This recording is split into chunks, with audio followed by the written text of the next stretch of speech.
ಶಿಗ್ಗಾವಿಯಲ್ಲಿ ಕೊನೆಗೂ ಕೂಡ ಕಾಂಗ್ರೆಸ್ ತನ್ನ ಅಭ್ಯರ್ಥಿಯನ್ನ ಬದಲಿಸಿದೆ. ಯಾಸೀರ್ ಅಹಮದ್ ಪಠಾಣ್ಗೆ ಕಾಂಗ್ರೆಸ್ ಈ ಬಾರಿ ಟಿಕೆಟ್ ಕೊಟ್ಟಿದೆ. ಕಳೆದ ವಾರವೇ ಈ ಸುದ್ದಿಯನ್ನ ನ್ಯೂಸ್ 18 ಬ್ರೇಕ್ ಮಾಡಿತ್ತು. ಈ ಹಿಂದೆ ಮೊಹಮ್ಮದ್ ಯೂಸುಫ್ಗೆ ಘೋಷಣೆಯಾಗಿತ್ತು ಕಾಂಗ್ರೆಸ್ನ ಟಿಕೆಟ್.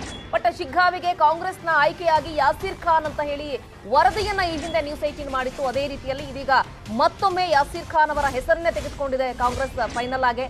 ಅಲ್ಪಸಂಖ್ಯಾತರಿಗೆ ಈ ಬಾರಿ ಮಣೆ ಹಾಕತ್ತೆ ಅಂತ ಹೇಳಿ ಈ ಹಿಂದೆ ನ್ಯೂಸ್ 18 ವರದಿಯನ್ನ ಮಾಡಿತ್ತು. ಹಾಗಾಗಿ ಶಿಗ್ಗಾವಿ ಟಿಕೆಟ್ ಸಿಕ್ತಿದ್ದ ಹಾಗೆ ಮತ್ತೊಂದು ಕಡೆಗೆ ಕಾರ್ಯಕರ್ತರೆಲ್ಲರೂ ಕೂಡ ಖುಷಿಯಾಗಿ ಸಿಹಿ ಹಂಚಿ ಸಂಭ್ರಮಿಸಿದ್ದಾರೆ. ಯಾಕಂದ್ರೆ ಅಲ್ಪಸಂಖ್ಯಾತರಿಗೆ ಆ ಭಾಗದಲ್ಲಿ ಮಣೆ ಹಾಕಬೇಕಾಗುತ್ತೆ.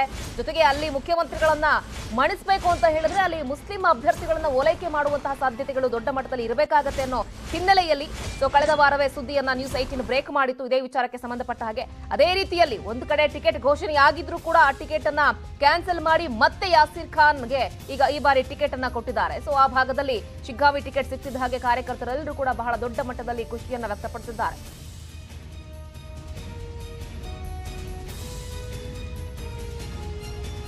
ತಮ್ಮ ಹೆಸರನ್ನು ಪ್ರಸ್ತಾಪ ಮಾಡಿ ಮೂಲಗಳ ಪ್ರಕಾರ ಅದನ್ನು ಖಚಿತಪಡಿಸಿತ್ತು. ಈಗ ಅದು ನಿಜಾಂಶ ಆಗಿದೆ. ಏನು ಹೇಳ್ತೀವಿ ಸರ್ ನ್ಯೂಸ್ 18 ಕನ್ನಡ ವಾಹಿನಿಗೆ? ಭಾಳ ಆಶ್ಚರ್ಯ ಆಗ್ತಾ ಇದೆ. ನ್ಯೂಸ್ 18 ಯಾವ ಥರ ತಮ್ಮ ಒಂದು ಇಂಟೆಲಿಜೆನ್ಸಿ ಇಟ್ಕೊಂಡಿದೆ ಅಂತೇಳಿ ನನಗೆ ಹೇಳಿಕ್ಕೆ ಭಾಳ, ಯಾಕಂದರೆ ನೀವು ಹೇಳಿದ ಮೇಲೆ ನಾನು ಅದನ್ನು ಪರಿಶೀಲನೆ ಮಾಡಿದಾಗ ನನ್ನ ಹೆಸರು CECಯಲ್ಲಿ ಕ್ಲಿಯರ್ ಆಗಿತ್ತು. ಕಡೆಗೆ ಏನು ಬೆಳವಣಿಗೆ ಅದು ಗೊತ್ತಿಲ್ಲ. ಮತ್ತು ನಮ್ಮ ಕ್ಷೇತ್ರದ ಜನರ ಒತ್ತಾಯ, ವಿಶೇಷವಾಗಿ ನಮ್ಮ ಕಾರ್ಯಾಧ್ಯಕ್ಷರು ಹಾಗೂ ಜಿಲ್ಲಾ ಮುಖಂಡರು, ನಮ್ಮ ಆಕಾಂಕ್ಷಿ ಬಂಧುಗಳ ಸಹಕಾರದಿಂದ ನನಗೆ ಟಿಕೆಟ್ ದೊರಕಿದ್ದಕ್ಕೆ ನಾನು ಮತ್ತೊಮ್ಮೆ ಕಾಂಗ್ರೆಸ್ ಪಕ್ಷದ ಎಲ್ಲ ಗುರುಹಿರಿಗೆ ವಂದಿಸ್ತೇನೆ. ನ್ಯೂಸ್ 18 ತಮ್ಮ ಹೆಸರನ್ನು ಪ್ರಸ್ತಾಪ ಮಾಡಿ ಮೂಲಗಳ ಪ್ರಕಾರ ಅದನ್ನು ಖಚಿತಪಡಿಸಿತ್ತು. ಈಗ ಅದು ನಿಜಾಂಶ ಆಗಿದೆ. ಏನು ಹೇಳ್ತೀವಿ ಸರ್ ನ್ಯೂಸ್ 18 ಕನ್ನಡ ವಾಹಿನಿಗೆ? ಭಾಳ ಆಶ್ಚರ್ಯ ಆಗ್ತಾ ಇದೆ.